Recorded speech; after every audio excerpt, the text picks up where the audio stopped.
Andrea, and Sally. I'd like to hear a motion to adjourn the meeting of the board. I make a motion to adjourn. And second, Second. those in favor will say aye. Aye. Aye. The ayes have it. I would like now to ask Susan to introduce our guest speaker for the evening. We've all been looking forward. Peggy's been scheduled for like 8 or 9 months. We had posters out earlier in the year. And now, after so many months of waiting, we finally got to hear what she has to say. We've heard Peggy before. She's well known in the area, published a few books, and is very experienced in the history right at Old Dartmouth. So, Susan, would you introduce Peggy? Certainly. Peggy has been a research historian for 40 plus years. She worked in the area of preservation and history for the city of New Bedford, for Wales, for the Swain School of Design. She is the historian for the Wamsutta Club, and she is also the secretary and a frequent lecturer for the Dartmouth Heritage Preservation Trust, and also serves as their secretary. Peggy has written her first book entitled New Bedford Mansions, Historic Tales of County Street, was published in, I want to say, 2015, 2016. And then she followed that by her new book, which she'll be speaking about tonight. And that book is Harriet Jacobs in New Bedford. I'll just briefly make one comment.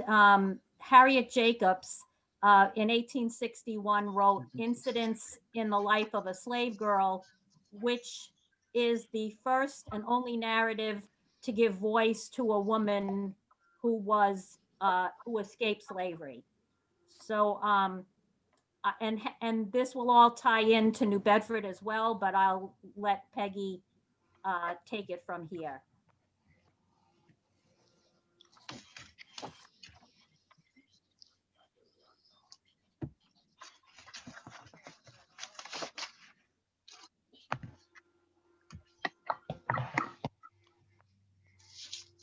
Can you hear me? And now, Yeah, okay, yeah. Okay, good. I'm delighted to be here, or to be with all of you, even though we're Zooming. There's a sort of a wonderful confluence that happened. Harriet Jacobs' autobiography was published in 1861, just as the Civil War broke out, and no one read it. And she kind of sunk and disappeared for a number of years. And my book, Harriet Jacobs in New Bedford, came out in March. And of course, the coronavirus took care of that. And it sank like a stone. I had a number of talks scheduled, and they were all canceled. This is the first time I've had a chance to actually talk about the book. And what drew me to the subject is actually the partial dedication to the book. I was volunteering at the Whaling Museum with Carol Foster, and we were working on the Merchants Bank papers. And Carol found a photograph in the library, in the museum's collection, of a very fair-skinned woman of color holding a little white baby. And we were talking one day, and she said, "I'm convinced that's Harriet Jacobs." And I had no idea who Harriet Jacobs was. I said, "Who's Harriet?" And that immediately led me on a trek to find out about Harriet Jacobs. And even better, to find out that Harriet Jacobs had close ties to New Bedford. And you don't often discover that a woman who is as important as Harriet was has a real definite connection to New Bedford, spent time here. Her family spent time here. And what I find particularly moving is that Harriet was rescued, in effect, by Cornelia Grinnell Willis. And the two families, the Willis families and Harriet Jacobs and her daughter Louisa, literally looked after each other and nursed each other through sickness, and to the point of looking after each other as they died. And you don't find that kind of connection often. I was very lucky with my book because Mayor Mitchell agreed to write a foreword for it, and he sort of sets the stage in New Bedford. But I thought I would read you a tiny bit from the introduction. And if anyone has any questions at any time, stop me, please. Harriet was born in 1813 in Edenton, North Carolina, which is on Albemarle Sound. She was lucky enough to know who her parents were, Elijah Knox and Delilah Hornblow. That was very rare that she actually knew when she was born, who her parents were, and she knew her brother John.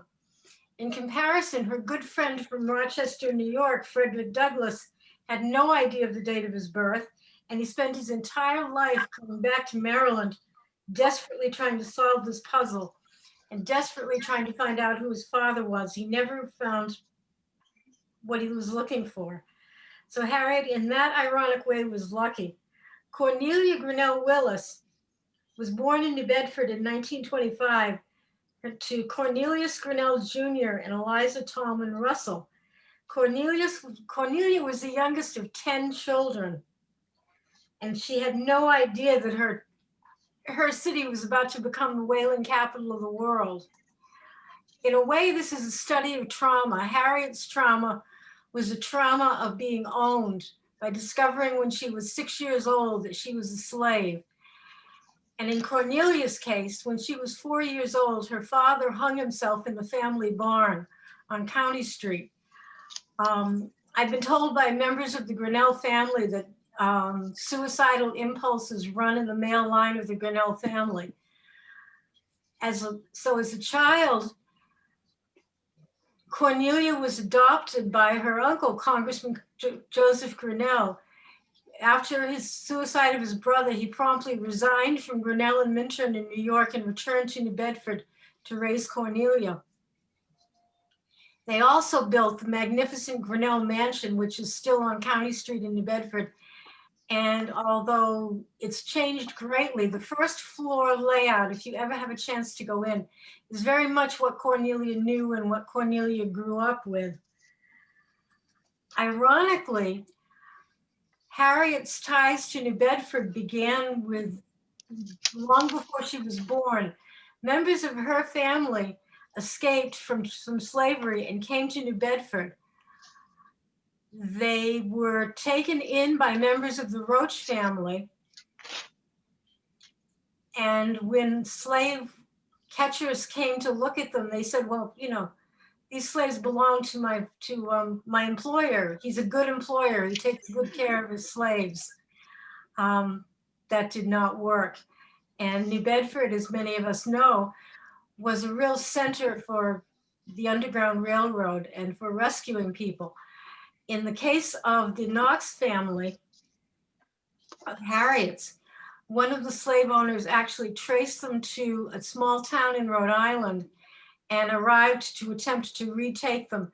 And everyone in the entire neighborhood came out with stones and bricks and rifles and threw them and drew them away.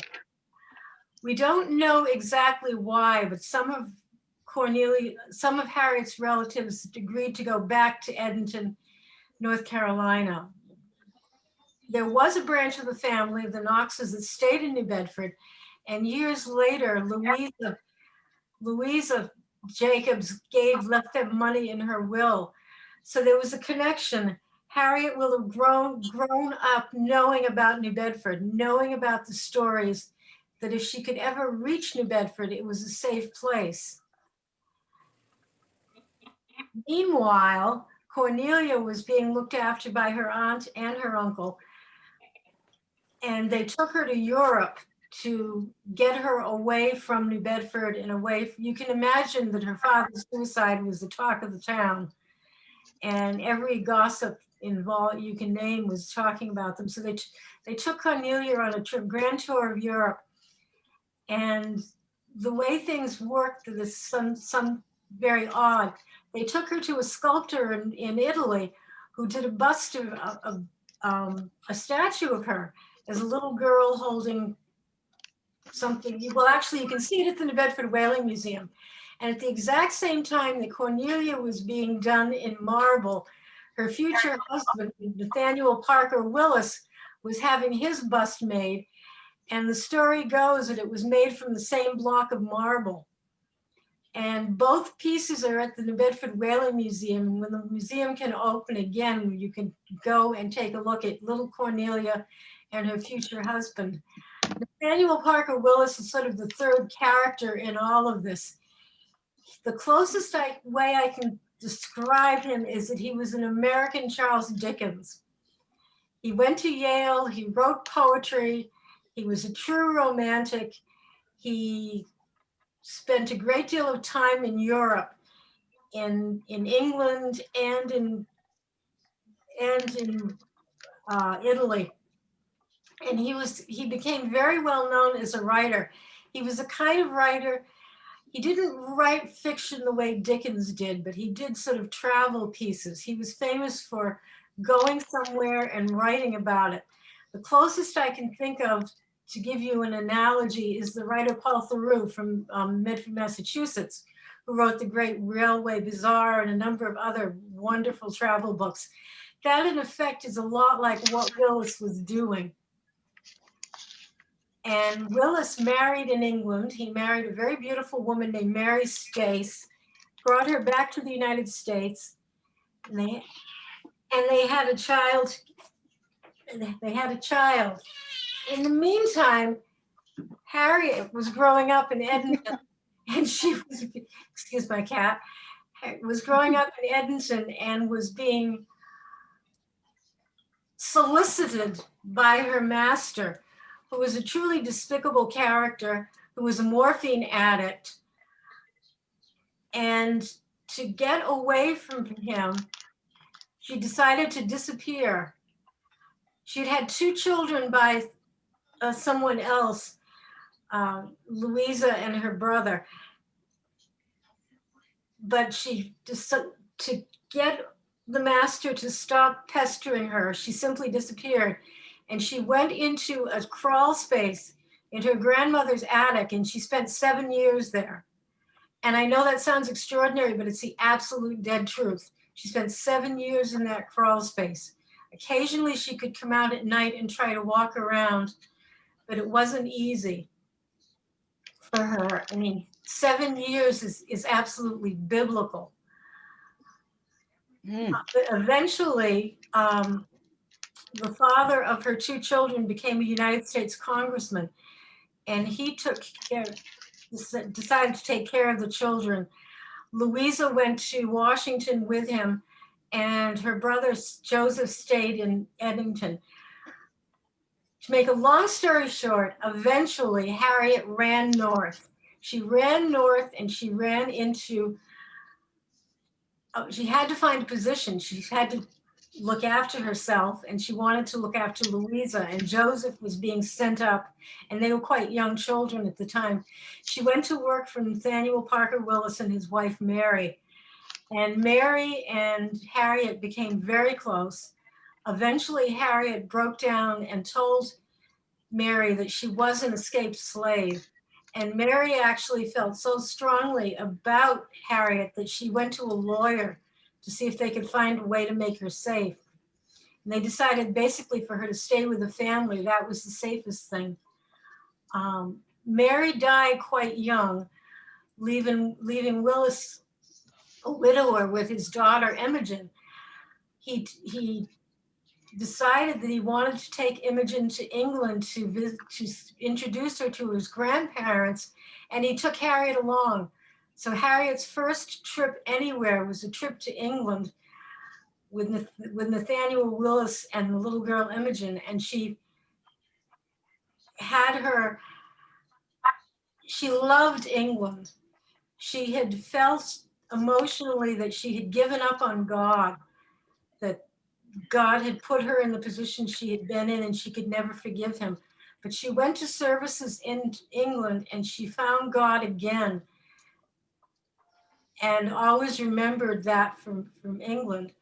Shortly after they returned, Nathaniel Parker Willis in Washington, D.C. met Cornelia Grinnell, and they married very quickly.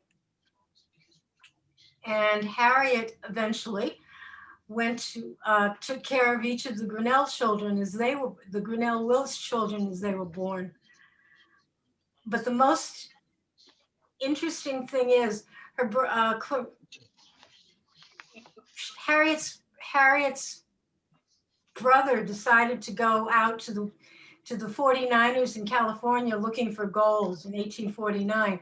And he went to see Cornelia Grinnell Willis and said, "I'm going away, will you look after my sister?" And she said, "Of course I will look after her. I will look after her as if she were my sister, and I won't let anything happen to her."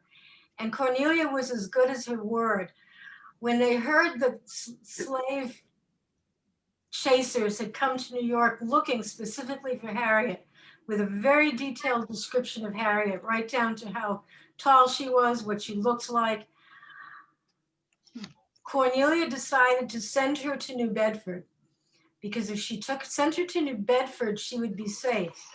And to make it even more definite for her to be safe, she sent one of her babies with Harriet, knowing that if anything happened and if anyone stopped Harriet with a baby, they would know that the baby belonged to a white family. They made it to New Bedford safely, and Harriet and the baby stayed at the Grinnell Mansion. In the meantime, Cornelia met with the agent for the slave, for Harriet's owners, and agreed to buy Harriet's freedom. And Cornelia bought Harriet's freedom for $50. Harriet was upset because she felt uncomfortable being bought, but at least Harriet was safe now. And that's in brief part of the story. To round it off a little bit more, of course, Harriet wrote her autobiography, the very first of its kind, and she wrote it in the Grinnell Willis mansion, which is on the banks of the Hudson, called Idlewild. It was a beautiful spot overlooking the Hudson River, and she wrote at nights and evenings, and she didn't dare tell. Cornelia knew that she was writing her life story. Cornelia didn't want Nathaniel Parker Willis to know because she didn't quite trust him. She felt that he had, sort of Southern sympathies. She wrote her book in that house. It was taken up and published. It was edited by a very famous New Englander no one has heard of now, named Lydia Maria Child. But she was the editor for the book, and she helped Harriet get it published. It was published, as I said, in the spring, just before when the Civil War broke out. So even though it had very good reviews, no one bought or read it at the time. It was written under the pseudonym Linda Brent, but very soon everyone knew that it was really Harriet Jacobs who wrote the book. And if anyone has any questions as I go along, please feel free to stop me. I don't want to bore anyone with this story. During the Civil War, it's fascinating. Harriet and her daughter Louisa by then was a young lady. They went to Washington and worked with the contraband slaves who escaped. At a certain point, when in the Civil War, when it became clear the North was going to win, slaves began fleeing to the Northern line, and they fled to Washington, D.C., where they were known as contrabands, and they were placed in these camps. And Harriet and Louisa went and they taught and they found clothes for people and they fed them and they washed them. And it was one of these stories about Washington, D.C. during the Civil War that no one ever talks about. You have to really go digging to find out about the contrabands. Harriet and Louisa did that during the war. And after the end of the war, Nathaniel Parker Willis became very ill. And Harriet came back and nursed him. He had a violent form of epilepsy, and it eventually led to his death. But Harriet came back and nursed him through his death. And before that, Harriet was told by Willis, you're one of us. You belong. Which is rather sad and wonderful. So they did become friends at the very, very end of Parker Willis's life. The other thing about Nathaniel Parker Willis that I find fascinating is that he was a friend of Edgar Allan Poe's. In fact, he was Edgar Allan Poe's publisher because Willis was the founder of a magazine, a monthly magazine, and he was the first. He met Poe in New York, became very fond of him, and published The Raven. And after Poe died, as you know, there's a huge debate. You could go on for hours about what killed Edgar Allan Poe and what happened to him and how it happened. And there were a number of stories about, well, Poe was just a useless drunk. And one thing I was very fond of Parker Willis for is that he defended Poe, and he said he'd never known him to have a drink. And he, might be someone who could have one drink and be bothered, but he was not a drunkard. And I was very impressed with the fact that Willis defended his friend. And before Poe died, he actually wrote about Willis. And Willis thought of himself as a poet in the grand scheme of things. And he really wasn't very good. I don't think anyone would want to read any of his poetry today. But Poe did not want to hurt his feelings. So he wrote about the wonderful essays that his friend Parker Willis wrote. And that was some of the sort of background information that came up as I was doing the research on this book. A lot of it took place in New York. In New Bedford, of course, the Grinnells, Congressman Grinnell in the mansion, was sort of the first politician, first gentleman of New Bedford. Young Abraham Lincoln stayed with him there. As a matter of fact, the Cornelia, before she married Willis, had the first Christmas tree in New Bedford. And she set it up and invited the children in the neighborhood around the Grinnell mansion to come to the Christmas party. And we know about it because Samuel Rodman Jr. wrote about it in his diary.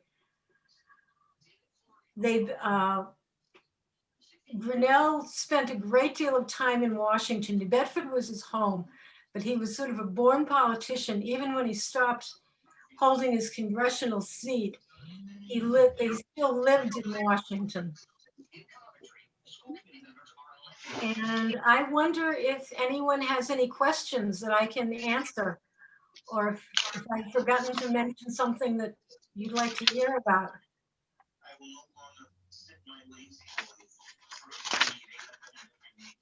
Can you talk about the man that the father of Harriet's children? And oh yes, well, he was a congressman.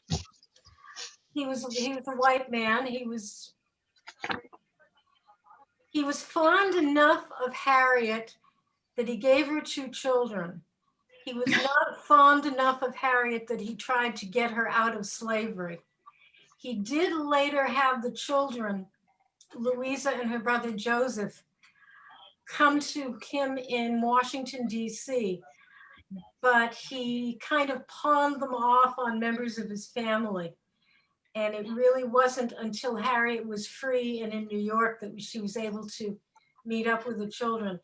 We don't know a great deal about him. You know, we know he was a congressman. His name is escaping me at the moment.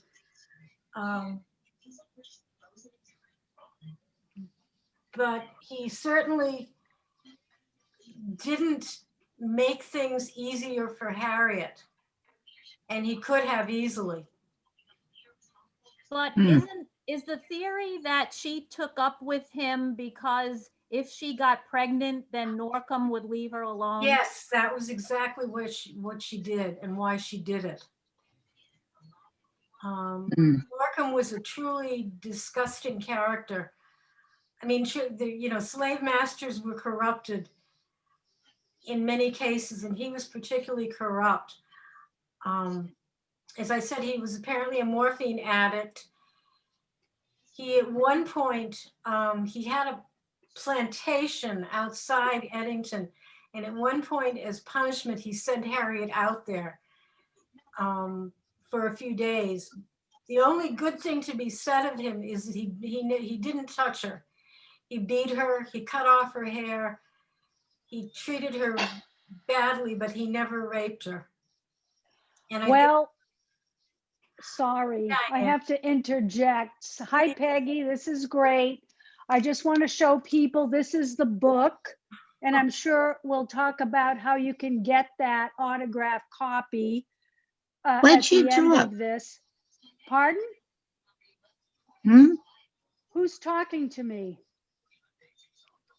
I think it was probably myself talking to myself. Diane makes a very good saleswoman. Actually, there are copies. Sue Gaducci came over to my apartment yesterday, and I signed copies of my book, and it's at Partners Village Store. Okay, I want to just react to what you were saying Mhm, about the man who impregnated her Yes. and gave her, she gave birth to 2 children. Yes. And you mentioned something about he loved her, but he didn't love her enough to protect her. Well, perhaps being a little romantic. Well, my point of view is that she was raped. And let's try to, tell it like it is. This wasn't about love in any degree, in any way, shape, or form. She was raped. But then when you compare this man to the other man that you were just talking about, Norcom. Norcom, well, maybe he didn't violate her, but to me, that's another variation of getting raped. I mean, she was victimized. She was, all the horrible things that we all in this lecture can come up with. So I just wanted to not try to whitewash these white men and give them the benefit of any doubt whatsoever about their motives or intentions. And I go back to the book. I'm showing the cover right now because I have it. I got one of the first copies. Thank you, Peggy.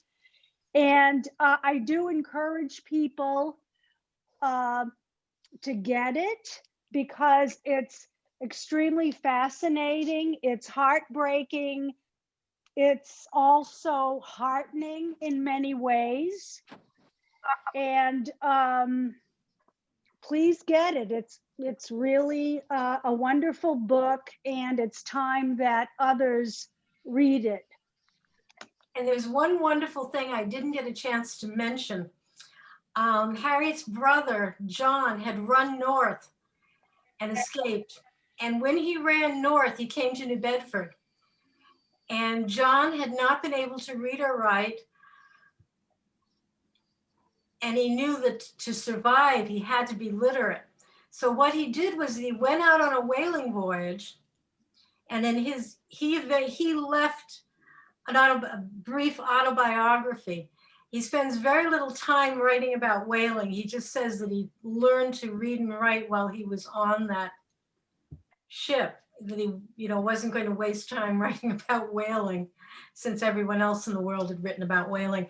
But later he ended up in Rochester, New York, and he was a speaker and a friend of Frederick Douglass. And John, as I think I mentioned briefly, eventually, after the passage of the Fugitive Slave Act, which absolutely enraged him and broke his heart, he gave a number of speeches about how dreadful it was. When gold was discovered in California, he went out to the California gold fields, and he took with him Harriet's son, Joseph. And apparently they didn't strike it rich in California. Very few people actually did strike it rich in California. So they did what any number of people did. They went to Australia because the gold mines had been discovered in Australia. And the sad thing is that John eventually became separated from young Joseph. Young Joseph died in Australia, and all we know is that he did die in Australia. And John eventually ended up in England and came back to the United States to live, bringing a wife and a child. And he'd only been back in Boston. He went to Boston, where Harriet was living at the time. And he died very quickly after he came back. Peggy, Yes. when I remember reading about Harriet staying the 7 years in that small place, Right. I remember thinking it was like the size of a refrigerator box. Am I correct in that? You're pretty close. It was very, very tiny. Let me see if I can find the description. It was very tiny. There was no heat. So in the winter she froze, and in the summer she just simply roasted. And it was so impossible a space that even after she escaped and went north and went to work for Willis and his first wife, Mary, she had difficulty walking because she had been cramped for so very long. And Mary Willis found a doctor who was able to help her. But it was a story. The only comparable story I can think of is the Diary of Anne Frank, where the families were hidden in an attic. But Harriet's was much smaller than that attic. I wonder, Peggy, Yes. in doing this study, you came across any studies of essentially slave masters? You know, we hear all these stories about what awful people they were, but there have been times when we have heard the same stories about whaling masters. And now the more we look into whaling masters, we know that they were all sorts. Some were successful, some were not, some were good people, a few were crooks. And so I just wonder if anybody's taken on the matter of slave masters and whether you came across any of that. You know, I honestly don't know. I know that Harriet's owner was despicable. Many From every point of view, but I don't know enough about it. I mean, it seems as if, I don't know if anyone has written a study or done one, or one should be done. I mean, like everything else, bad news is news. Bad news is what travels, but there were very few.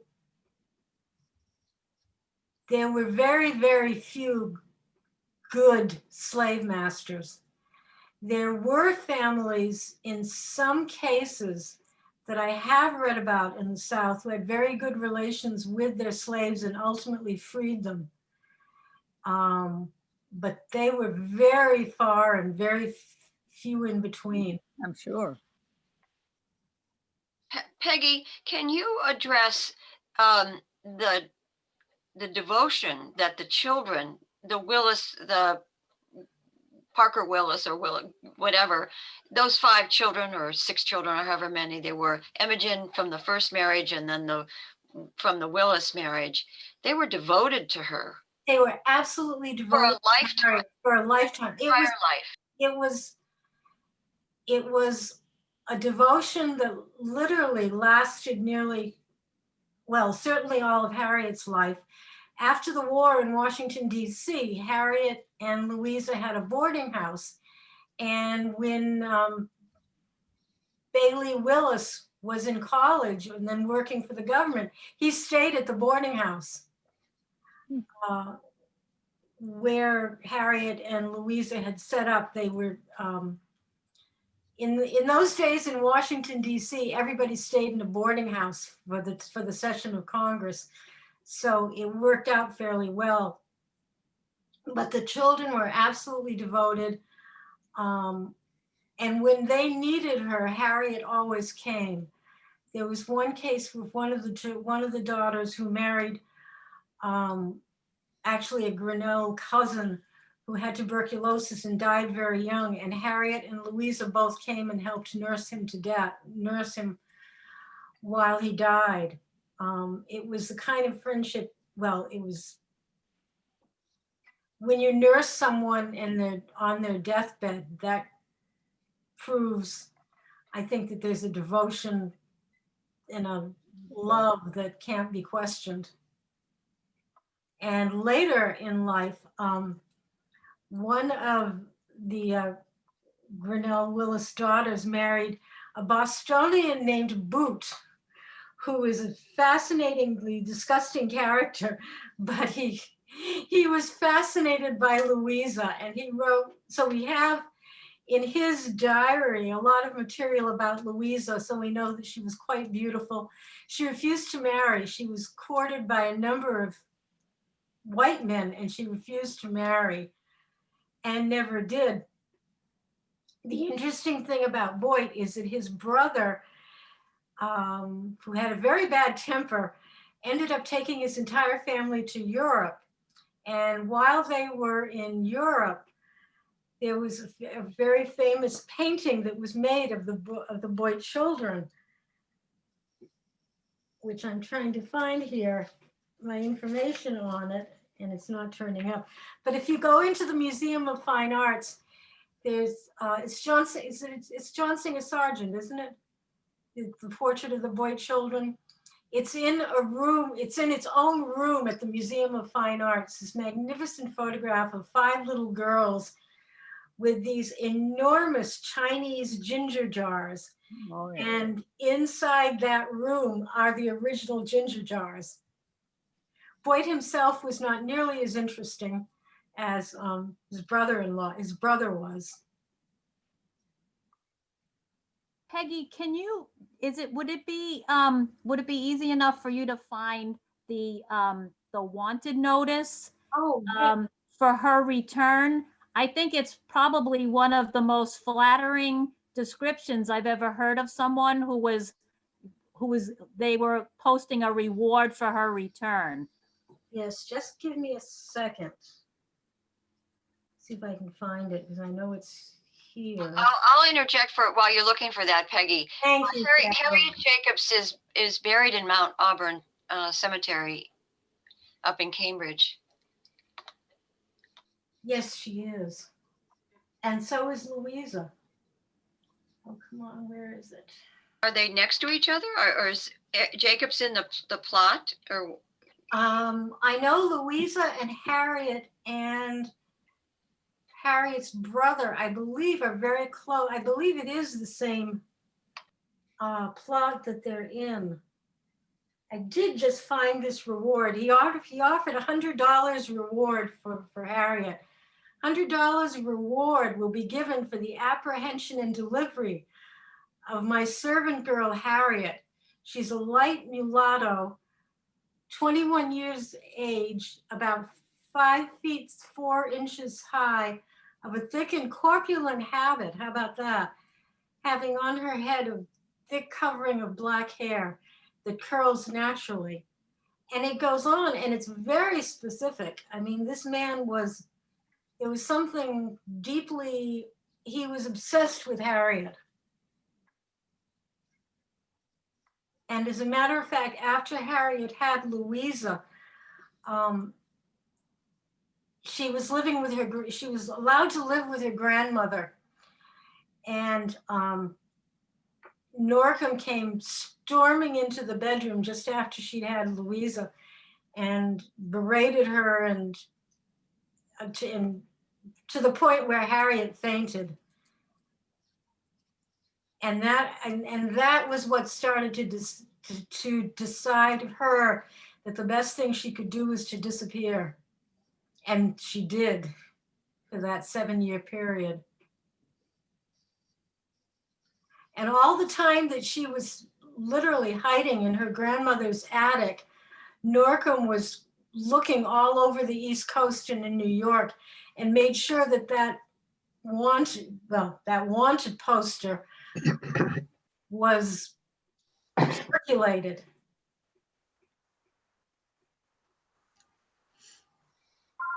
Do you have a question, Bob? Yeah, I was curious. She went to live with the grandmother because her owner's wife wanted her out of the house because she was obviously too tempted for her husband. Yeah, it's so perverse. The whole relationship that was created between slaves and masters is so perverse. And I wonder if anyone has really written about it. I know the person who could write about it is David Blight, who wrote the brilliant biography of won a number of prizes of, I'm forgetting his name, Frederick Douglass. He just wrote a brilliant biography of Douglass, but no one is really, at least as far as I know, and with the research I've done, has really written a good, solid history that studies it. There are things like, well, there's William Norfolk's 12 Years a Slave, but not a sort of, the kind of study that I wish David Blight would write because it could be brilliant.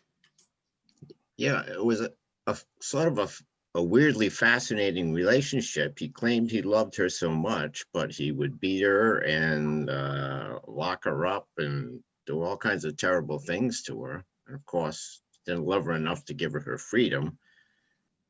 Now, at one point, he actually took the two children and put them in jail. Right.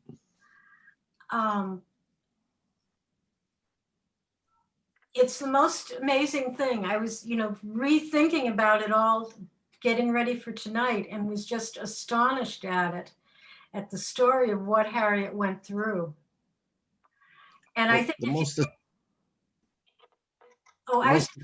most astonishing thing about that book was that all of the Southern women seemed to tolerate this kind of abuse of the slaves. The men would always be chasing after the slave women, and nobody seemed to want to put a stop to it. No one did. I have not read it, but I know that there's a woman named Mary Chestnut who left her diaries, and she was a Southerner, and I believe there's information in there about her attitude towards slavery. But most women had very little voice in those days. That's true. They did have very little voice.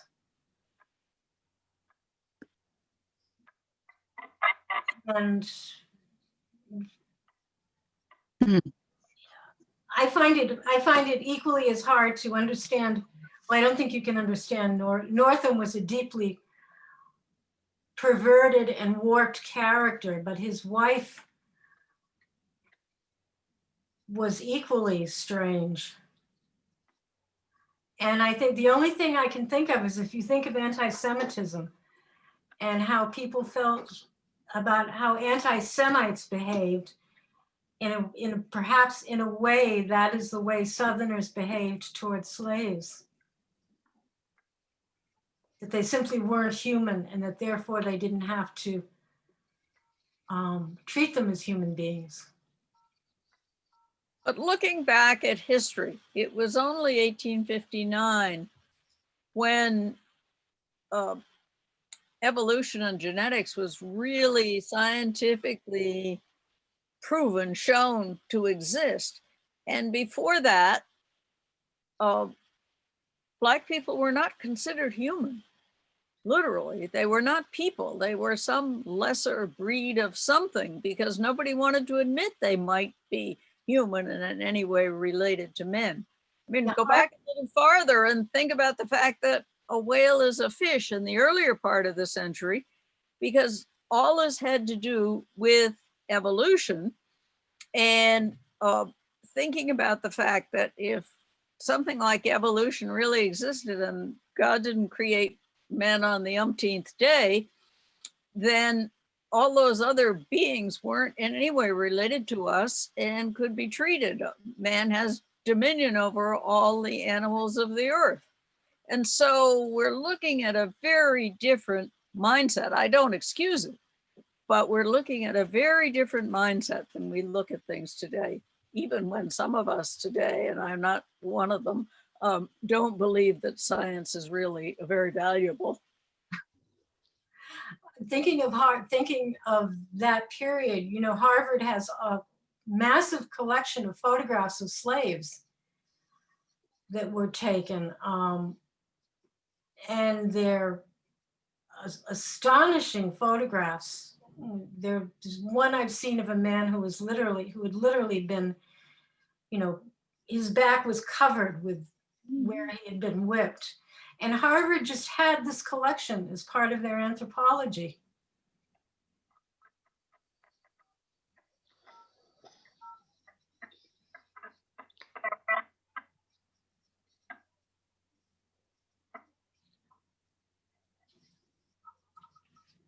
Harvard had some former citizens of this area also on their shelves.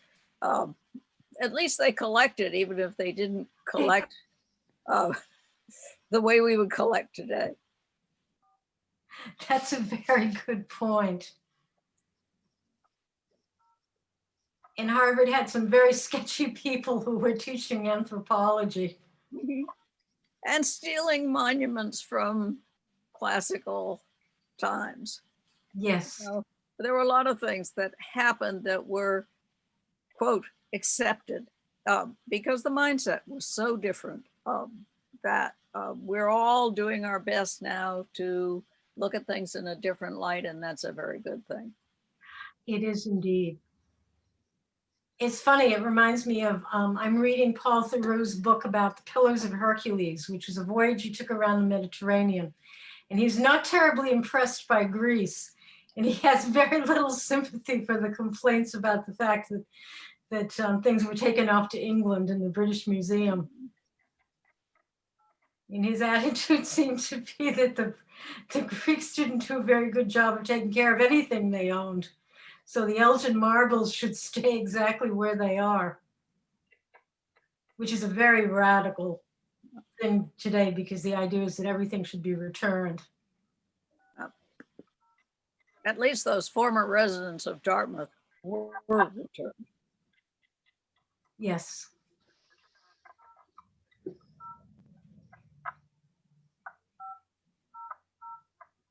Peggy, do you know how many visits Harriet Jacobs went to New Bedford? She came, she was here without the Willises.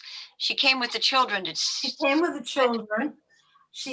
There's speculation, and I think it's probably right, that she spent time in New Bedford while she was writing her autobiography, that she did do some writing. And she always was invited to the family weddings in New Bedford. There's the one where Boyd writes in his diary about the wedding and the fact that, let me see if I can find it. The fact that his wife-to-be was married from the Grinnell mansion and that she looked in the same mirror and, you know, fixed her veil before going off. It gives the impression that when she was married in the Grinnell mansion, they were actually married in the Unitarian Church, but Robert Alfred Boyd was a strange character. Oh, and I should tell you about Bailey Willis, because Bailey was had a very interesting life. He ended up being a geologist and went out to California, to the University of Southern California, but he went all over the world on geological trips. And he lived a very, very long time. I think he was in his 80s when he died, and he was sort of the beloved man on campus. So he had a very distinguished career.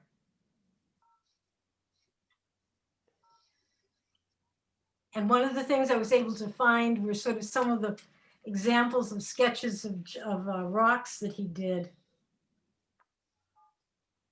And I should tell you that Louisa, in her will, left money to her New Bedford relatives, who were William and Elijah Knox of New Bedford. And she had enough money that she left them each $100. And that was a great deal of money at the time, which was she died in 1904. So $100 at that point was a major bequest.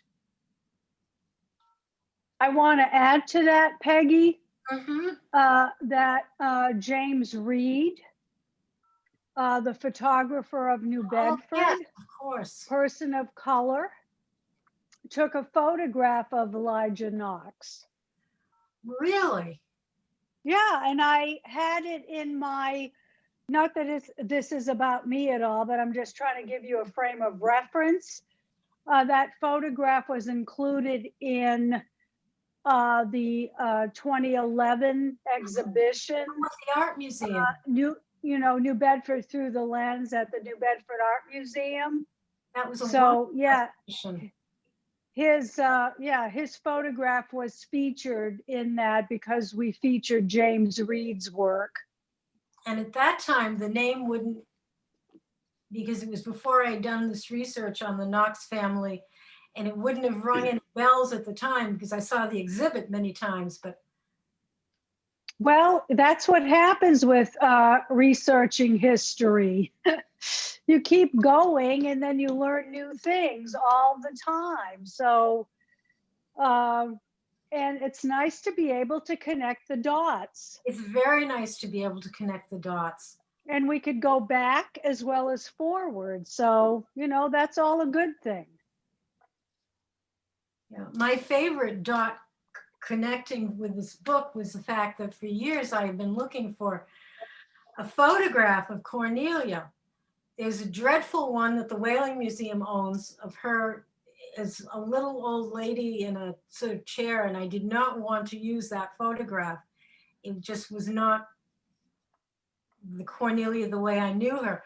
But by checking and researching, it turned out that Bailey Willis had left all his papers to the Huntington Library in California, and I'd connected with them, and they had a photograph of Cornelia, and it ended up, and it's on the cover of the book.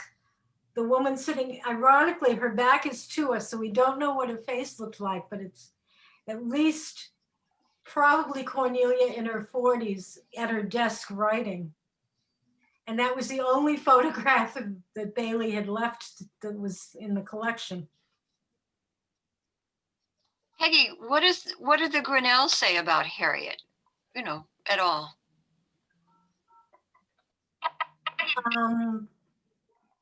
Well, do you mean the contemporary Grinnells? Yeah, I mean the family. I mean they're a large family. The Willis boys left, one in New Jersey, one out in California, but the girls stayed in the Boston area, didn't they? They stayed in the Boston area. Well, contemporary Grinnells, the only one I know is Jim Grinnell, who is a Grinnell, but he's from a different branch of the family. He told me the fact about how Grinnell men tended to be suicidal and have problems. In the Boston Grinnells, let's see, well, Willis was actually, I should mention Willis Grinnell, who lived in New Jersey, who built a library for his town, but he was very close to Louisa, and he would send her money every month. And one of the things that I loved was the letter saying, I have your note of January 2nd. Be assured I take pleasure in sending you each month my token of friendship. Old friends grow more valuable each year and dearer. Therefore, you need have no uneasiness. I'm glad to do it. I had a Christmas greeting from our travels abroad. That was his brother. They are well, but Mrs. Boyd's, it's wonderful that they did keep in contact with each other. It was one of the happy things that I found writing this book was the devotion that all of the families had for each other. Because it's very unusual. I think it's unusual. Even Parker Willis, the dandy, had a heart. No, when I read Boyd's diary, and I forget which Willis daughter he married, but he commented, Boyd, who he was commented on her devotion to Harriet, and he said much more into her own family, her own children, and certainly him. He was something else. Yeah, I would not want to have been married to him, but he did treat Louisa well, so I'll give him points for that. Because Louisa lived with the girl who's, what is it? Lillian Grinnell Willis married Robert Althorp Boyd. So we have that information from him. It was his brother who was Edward Darnley Boyd, whose daughters were painted by John Singer Sargent. And it's one of my favorite portraits at the Museum of Fine Arts. And I fell in love with it long before I realized who it was. But Boyd could write a diary. He's describing Louisa, he says, she looked to some Eastern race or a Jewish, for her nose is delicate and aquiline. Her figure is refined as her manners and voice. Her hair is, well, at that point, it was iron gray, thick and wavy. In fact, she's far more white than black, but for that one drop of colored blood said to make any white man black. Even to Edith, her best beloved, she has never talked of these matters. Edith was the daughter that Louisa lived with until she died. They lived together in Cambridge. And they were very close. And if you are passionate about the diary of Robert Althorp Boyd, it's owned by the Mass Historical Society. And Carol knows it well, having read it. It's fascinating because it's a male, it's a man writing, and about his thoughts and feelings. And he's very, very, very patriarchal. He's very much of his time. When he was married, had 2 teenage daughters. He was widowed and then married Lillian Willis and had a second family with her. And, he wanted a house, and he bought the house without even checking with Lillian as to what she wanted. He went on and on like that. It was just fascinating. That was a typical male attitude of the day, that you didn't have to ask your wife.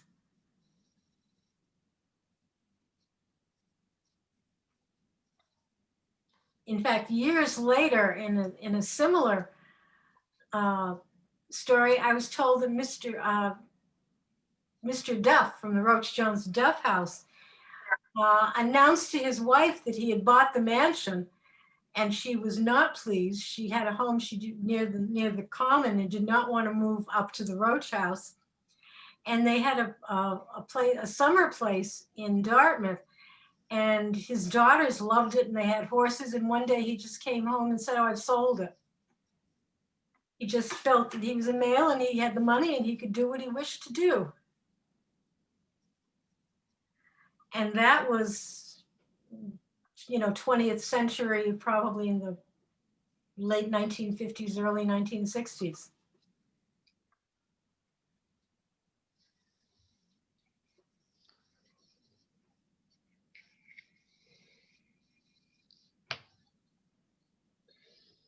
Okay, Peggy, thank you very much. Is there any other questions for Peggy on this subject?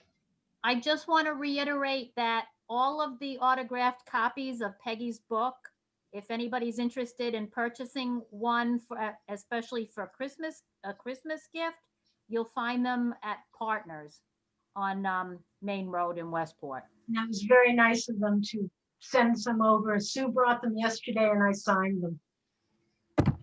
Great. So I'd like to wish everyone a Merry Christmas. Thank you very much. you. You too. Yep. And Same to thank you you. thank you so much. That was really informative and enjoyable. Oh, I'm glad. I enjoyed it very much. Sorry for the last minute question for you, Peggy. I was just wondering if there was any known documentation of Harriet et al. Here in Dartmouth, or if she had ever spent any time here during her travels to New Bedford. I haven't found any references to Dartmouth. The one thing that I've been intrigued with, but I've never had a chance to really look forward, is whether or not Joseph Grinnell owned any property in Dartmouth. I think I found one reference somewhere that seemed to indicate that he may have had a farm or something in the town, but I was never able to track it down. So it's one of these odd, strange Dartmouth questions. Would Jay Grinnell know? He's done an awful lot of Grinnell work. Yeah, I will have to ask Jay because I do know Jay fairly well. He And just- it was certainly normal for New Bedford families to have Dartmouth farms. Yes. I have a I can't question. think of any off the top of my head. My question is, Peggy,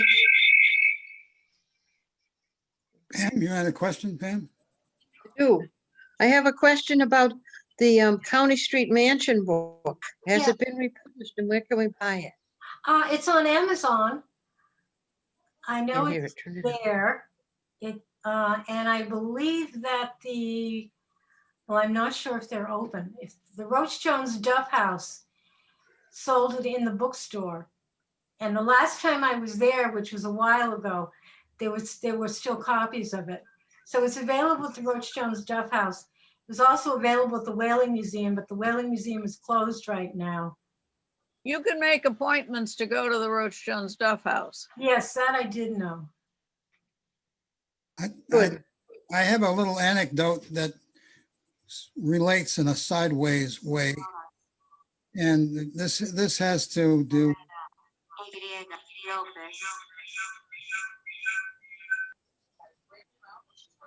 I'm not sure what that is.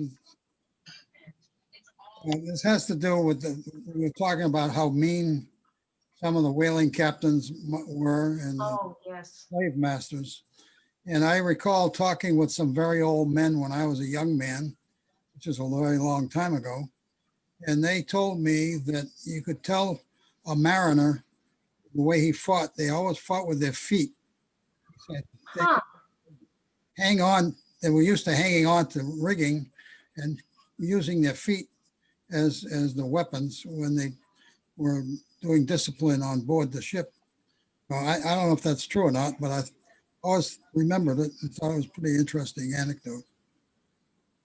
It sounds about as right as any I've heard. I just wanted to say.